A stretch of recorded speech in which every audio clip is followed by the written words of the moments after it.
Сәлем достар, қалдарыңыз қалай, жағдайларыңыз жақсы ма? Трендтағы түсінік келген кезде, қазір трендтағы тілмен айтсақ, маған бір инсайт келді деп жатамыз, иә? Маған бір ой келді, маған бір түсінік келді. Мен осыны түсініп қалдым деген. Сол сияқты мен де бүгін тағы бір нәрсе түсініп қалдым. Сіздерге де қажет болып қалар деп бөлісейін деп отырмын. Осы біз бар ғой, адам баласы көп жағдайда тыраштанамыз да жүреміз ғой.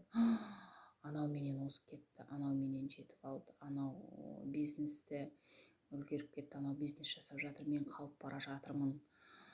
Анау деген өзде бір керемет шуба алыпты, мен деген қалып бара жатырмын. Анау деген шетелге демалып кетті, мен одан қалып бара жатырмын. Анау машина алыпты, қалып қалдым мен одан. Анау үй алыпты, мен де үй алуым керек деген сияқты тыраштанып, адамдармен жарысып өмір сүріп жатырмыз. Қайда барасыз? Кіммен жарысып жүрсіз?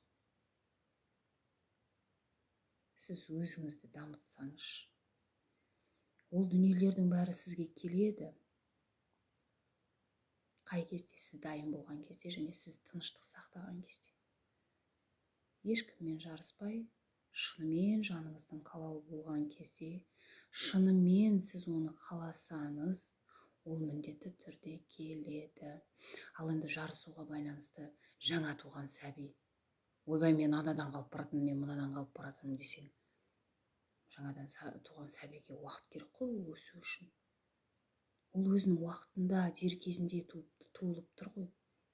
Сол сияқты, ойбай, анау менен бірінші бір нәрсені түсініп қойыпты, біліп қойыпты дегенде өйтіп тыраштанудың қажеті жоқ. Өйткені әр нәрсе өзінің уақытымен, сізге керек нәрсе дер кезінде келеді, сіз дайын болған кезде келеді.